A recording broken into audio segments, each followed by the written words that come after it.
Hello guys, this is CA Vishal Jain, your faculty for CA Final Financial Reporting Paper. Guys, don't make this mistake के series में मैं लेके आ रहा हूँ आपके लिए एक नया वीडियो जहां पे मैं डिस्कस करने वाला हूँ treatment of impairment loss. Sir ये तो बड़ा आसान टॉपिक है, इसमें क्या मिस्टेक हो गया? इस टॉपिक के अंदर भी एक कॉम्प्लेक्सिटी कभी कभी क्वेश्चन डाल देता है और जहां पे मैंने देखा है कि बच्चे वहां पे फंस जाते हैं और एग्जामिनर का इंटेंट ही है कि वहां पे आपको फंसाना और आप लोग फंस जाते हो। तो मैं उस पेन पॉइंट को आइडेंटिफाई करके ले आया हूं आपके लिए और उसको डिस्कस करने वाला हूं और आ जाओ डिस्कस करते हैं। बट बिफोर दैट, अगर आप इस चैनल पे नए हो तो सब्सक्राइब कर लेना और इस वीडियो को एंड तक देखना। ट्रस्ट मी, बहुत अर्निंग मिलने वाला है और इसको अपने सारे सीए फ्रेंड्स के साथ भी शेयर कर देना। आ जाओ स्टार्ट करते हैं। तो आ जाओ, इस मिस्टेक को हम लोग एक एग्जाम्पल के थ्रू समझते हैं। तो इस एग्जाम्पल के थ्रू हम लोग कॉन्सेप्ट समझेंगे, क्या मिस्टेक हो रहा है वो समझेंगे और क्या सही होना चाहिए वो भी समझेंगे। आ जाओ। सो एक बार क्या करो आप लोग, ये वाला देखो एग्जाम्पल मैंने खुद से ड्राफ्ट किया है। व्हाट आई वांट इस, एक बार वीडियो को पॉज कर दो और इस एग्जाम्पल को खुद से सॉल्व करो प्लीज। और सॉल्व करना या तो ब्लू या ब्लैक पेन से सॉल्व करना, ठीक है? जब सॉल्व हो जाए तो फिर मेरे वीडियो को रिज्यूम करना और जब मैं सॉल्यूशन करा रहा हूं ना वो देखना आप लोग। ओके, तो आई बिलीव आपने क्वेश्चन सॉल्व कर लिया होगा। चलो अब हम लोग इसको साथ में सॉल्व करते हैं एंड लेट्स सी आपने क्या गलती की इस क्वेश्चन में। सो क्वेश्चन में क्या बोल रहा है? A limited purchase machinery at a cost of 9 lakh, life जिसका 10 ईयर्स था। ईयर एंड 2 में हमारे मशीन का फेयर वैल्यू था 9,60,000। ईयर एंड 6 में रिकवरेबल अमाउंट है मशीन का 3,30,000। बोला suggest accounting treatment at year and 6, मतलब यहां पे बोल रहा है कि क्या ट्रीटमेंट होगा if A limited has a policy of annual transfer of revaluation reserve. तो क्या ट्रीटमेंट होगा यहां पे? आ जाओ।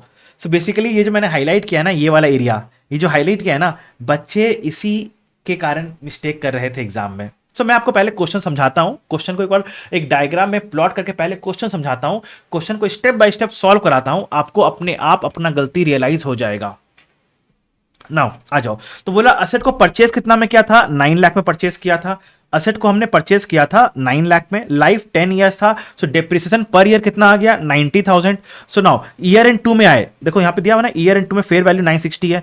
तो बताओ ईयर एंड 2 में कैरिंग अमाउंट कितना होगा? 90,000 इंटू 2, 180,000 का डेप्रिसिएशन हुआ। सो 9 लाख माइनस 180,000 इज 7,20,000। क्लियर? यहां पे फेयर वैल्यू 960 है, क्लियर? आपका रिवैल्यूएशन गेन आ गया 240, क्लियर? आपका ये 240 का जो गेन आया ये चला गया अदर कॉम्प्रिहेंसिव इनकम में। आई बिलीव यहां तक आप लोगों को क्लियर है सब कुछ, यहां तक कोई भी दिक्कत नहीं होना चाहिए। तो आपका ये चला गया अदर कॉम्प्रिहेंसिव इनकम से होते हुए कहां चला गया? आपका रिवैल्यूएशन सरप्लस में। फिर आपका रिवाइज्ड कैरिंग अमाउंट क्या बन गया बच्चों? फेयर वैल्यू पे। रिवाइज्ड कैरिंग अमाउंट क्या बन गया? फेयर वैल्यू पे, दैट इज 9,60,000। रिमेनिंग लाइफ क्या है आपका? रिमेनिंग लाइफ क्या है आपका? रिमेनिंग लाइफ है आपका 10 ईयर्स था जिसमें से 2 साल बीत गया तो बचा कितना? 8 years. So depreciation per year कितना हो गया? 9,60,000 divided by 8 is equal to 1,20,000 आपका हो गया डेप्रिसिएशन पर ईयर। नाउ अब क्वेश्चन क्या बोल रहा है आगे? ईयर एंड 6 पे चलने बोल रहा है। चलो ईयर एंड 6 पे चलते हैं। तो ईयर एंड 6 पे कैरिंग अमाउंट कितना होगा आपका बताओ तो? आपका यहां पे रिवाइज्ड कैरिंग अमाउंट था 960, डेप्रिसिएशन पर ईयर था 120। अब आपको जाना है ईयर एंड 2 से ईयर एंड 6 पे, तो कितना? 3, 4, 5, 6, 4 साल आपका हुआ, राइट? तो अब 4 साल में कितना हुआ? 120 into 4, 480। So 960 minus 480 is 4,80,000। I believe ये वाला भी डेटा क्लियर है आपको। अब यहां पे आके क्या बोल रहा है कि आपका रिकवरेबल अमाउंट है 3,30,000। तो आप लिखो यहां पे रिकवरेबल अमाउंट हो गया आपका 3,30,000। तो आपका इंपेयरमेंट लॉस कितना हुआ? 1,50,000। अब हमने क्या पढ़ा है कि अगर असेट हमारा रिवैल्यूएशन मॉडल पे होता है तो जितना भी मेरा इंपेयरमेंट का नुकसान आया वो हम लोग रिवैल्यूएशन रिजर्व से एडजस्ट कर देते हैं। तो आप क्या बोलोगे? अच्छा मेरा इंपेयरमेंट लॉस कितना आया? 150, मेरे रिवैल्यूएशन रिजर्व में बैलेंस कितना था? 240, हम लोग इसको एडजस्ट कर देंगे, right? It is as simple as that. But ये इतना सिंपल नहीं है, यही तो गलती हो रहा है। यहां पे बच्चे यहां क्या किए, बोले कि सर ये पूरा का पूरा ना ओसीआई से एडजस्ट हो जाएगा। नहीं मेरे बच्चों, नहीं मेरे प्यारे नन्हे मुन्ने बच्चों, यहां पे यही गलती नहीं करना है आपको। क्योंकि क्वेश्चन क्या बोला? क्वेश्चन आपको ध्यान से पढ़ना है। बोला if A limited has a policy of annual transfer of revaluation reserve. एक बात ध्यान करो, इंडिया 16 में जाओ, रिवैल्यूएशन रिजर्व का ट्रीटमेंट क्या होता था? इसको हम लोग ट्रांसफर करते हैं रिटेन्ड अर्निंग्स में। दो तरह से, या तो over the remaining life of the asset, या तो over the remaining life of the asset, या at the time of derecognition of the asset. जब यहां पे क्वेश्चन आपको बोल दिया है एनुअल ट्रांसफर, मतलब it is saying that over the remaining life of the asset, हर साल हम लोग कुछ कुछ रिवैल्यूएशन रिजर्व से रिटेन अर्निंग्स में ट्रांसफर कर रहे हैं। तो कितना अमाउंट ट्रांसफर करते हैं? By an amount of excess depreciation due to revaluation. So कितना है बताओ तो excess depreciation due to revaluation? Depreciation post revaluation आपका 120 है, प्री रिवैल्यूएशन 90 था। सो कितना हो गया एक्सेस डेप्रिसिएशन? 30,000। और कितना साल है यहां पे बताओ तो? 4 साल। सो 30,000 इंटू 4 इज 1,20,000। हमने क्रिएट किया था 240, हमने ट्रांसफर कर दिया 120, हमने ट्रांसफर कर दिया 120 किस पे?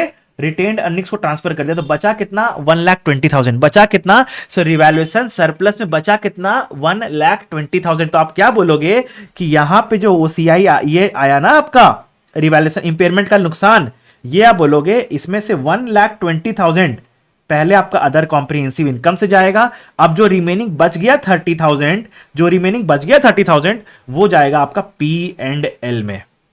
Is that clear everyone? So यही मिस्टेक बच्चे कर रहे थे, तो आपको इस मिस्टेक में केयरफुल रहना पड़ेगा। Please be careful.